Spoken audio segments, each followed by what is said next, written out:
Okay, thank you all. It was great to see you working together and getting to know your table mates a little bit better. We will be looking at the Legos throughout the day. Feel free to tinker a little while you listen, while you use your listening ears to our panels and participate in question and answer and table discussions.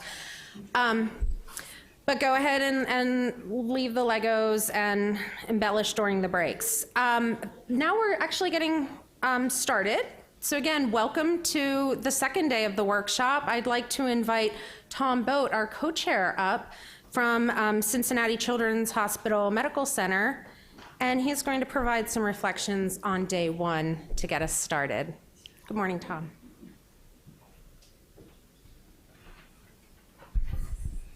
Thank you, Wendy, and welcome back for everybody who slugged it out with us yesterday. It was a long day, but I think a very productive day. And I see some new faces here today, so welcome to you, and I hope that you feel as if you're going to be a full contributor this morning, because we have some more work to do and hopefully some outcomes that we can be proud of when we leave here this noon. So yesterday was pretty jam-packed with presentations. And one of the things that we probably didn't accomplish as well as we had hoped was to get perspectives, reactions, comments from the audience. But one of the things that we have introduced at this workshop is ability to put you on video, just very informally. These are reaction videos, but Emily is doing those and she's out there. And if you have comments to make, they will get captured by video, and I can tell you that they will get attention as a part of the workshop. So stop by and see Emily if you have comments and don't think that you've had a chance to represent your perspectives. So the goal of this workshop is really to focus on training the healthcare workforce. And this is to promote better cognitive, affective, and behavioral health for the next generation. And I think all of you agree, if we don't do this better now, we're going to be stuck with even greater problems in the future. So this is imperative, but we have to figure out how to do it. And by the end of the day, hopefully we're going to be able to come together and suggest some action steps that we can react to. But anyway, let me just give you some thoughts that I've had about the kinds of things that we heard yesterday and were presented. One of the things that I think is good about an interdisciplinary group like this is we hear about models that have been created by the various disciplines. And even though various disciplines are still balkanized to some extent, I think that getting people together and sharing our thoughts, our activities, our plans is going to be very important in the future, and hopefully this kind of workshop is going to be a model in itself. But we heard about several models, and if you will pardon me, I'm going to be just a little bit parochial at this time, because we've been in Cincinnati working on a model that was presented by Rachel Herbst. Rachel, would you raise your hand? Yes. And Rachel joined us as a psychologist at Cincinnati Children's Hospital a little over a year ago, but she has been working with her pediatric and other colleagues in an inner city clinic, which is very active, to create a universal child and family behavioral and parenting component to what is done there at the time of well-child checks. And, you know, it works, but I think that it works because we started from scratch there and said, what is going to fit that particular setting and that environment? Who are the players, and what is the situation, and how can we put something together that gets everybody involved and gets everybody enthusiastic about what's going on? So they have, in fact, created an approach that makes sure that there is a major behavioral component to every well-child check.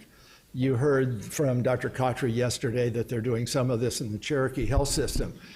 I happen to think that until we get to the place where behavioral health is considered as important as physical health, that we are, in fact, not going to make advances.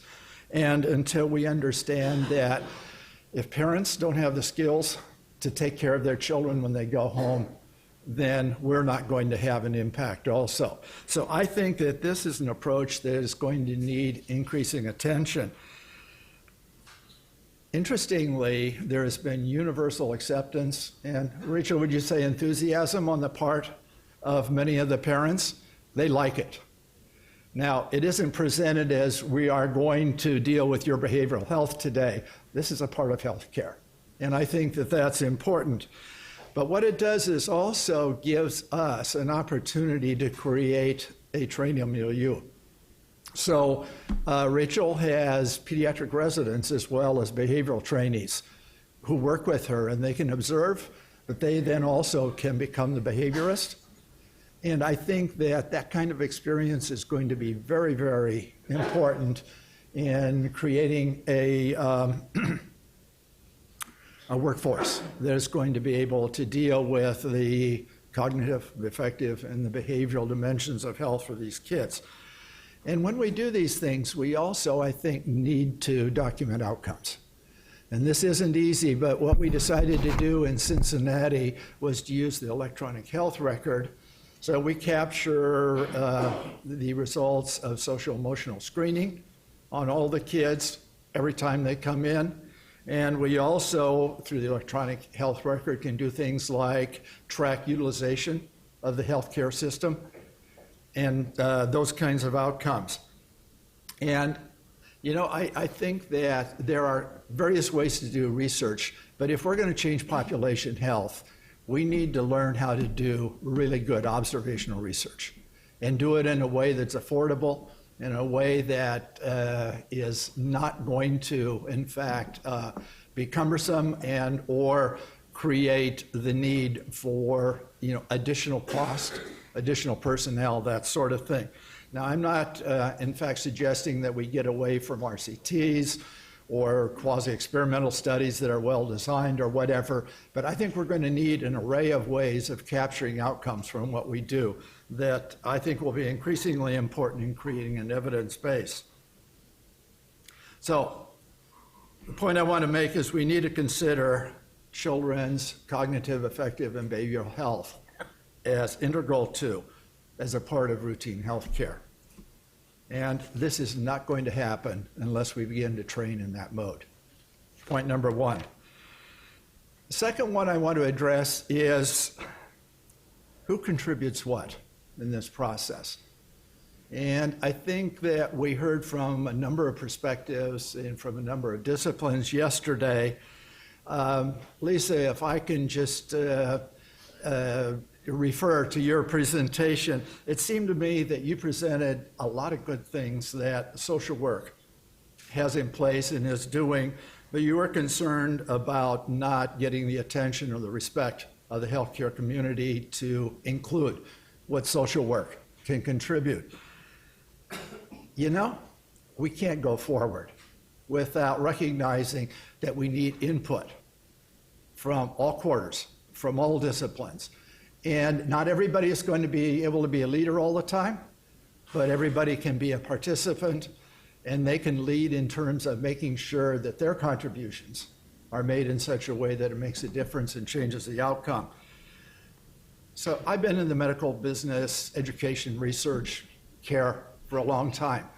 And one of the things I know is that medical students, medical residents, medical fellows do not learn how to work with families to do behavioral health as well as they will need to. In fact, they don't do it at all most of the time.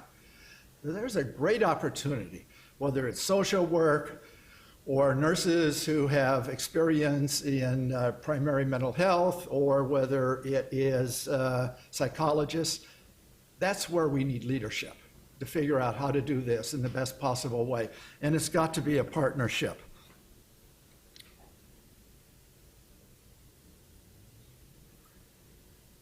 So there's room for everybody. There's not only room, there's a need. There's an imperative that everybody contribute. And we have to figure out, and maybe this is one of the action steps that we think about later today, you know, how do we configure our approaches to healthcare and to training in healthcare in such a way that everybody is included and we don't miss out on important inputs. Third point I want to make is that beyond the role of traditional healthcare disciplines, there's an important role for parents and family in all of this. So, there's some talk, we've used the term family-focused care, and I think that that's a good term. Several people suggested yesterday it should really be stronger, family-driven care. But I don't think that we need to pigeonhole. What we're doing is creating teams with partners and people who can input, and parents are right at the center of being able to provide input. They are, in fact, the caregivers of their children. So I like to think about those of us in medicine, but it's true of other disciplines, I think, as educators, people who can translate innovation to what could be done for families, people who can do the research to show what works and what doesn't work, but the parents are the caregivers. And if we don't include them as full partners in this process, we're not going to get to where we need to get. So parents also need to be trained. And we haven't really talked about that a whole lot, but I think we have to begin to think about how do we prepare parents to be better nurturing parents, parents who can take care of the behavioral as well as the physical health care needs of their children. So they need to be viewed as essential participants on the team. Now, they're not going to be able to do that if they've experienced major trauma, adverse, kinds of experiences, if in fact we don't help them with wellness. So I think that one of the things I want to say is that as we do healthcare, if we don't take care of or pay attention to the wellness of the family and the parents, we're not going to get done what we need to get done. So that's an important point. I'd also like to add to that, because somebody mentioned burnout yesterday. I can't believe it, but 50% or almost 50% of pediatricians by the time they hit their 50s, test positive for burnout. It's much higher in many of the other medical subspecialties. I know that there's turnover in many of the other health professions, and I think burnout is a problem there.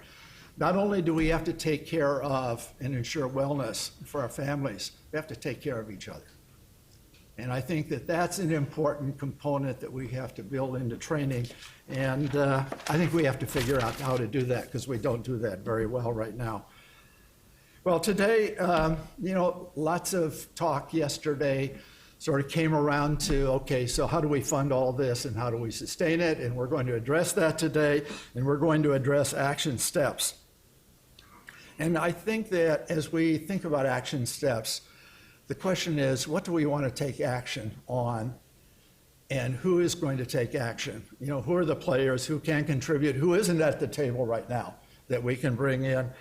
And then finally, I'm going to speak for Wendy and say, we have to think about what next steps might be for the CCAB Forum that can take what we, in fact, share today, what we learned today, and take next steps that are going to move this whole effort forward.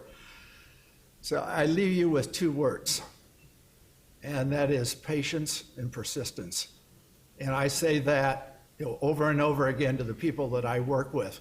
It's the people who get to the end line sometime that are the winners.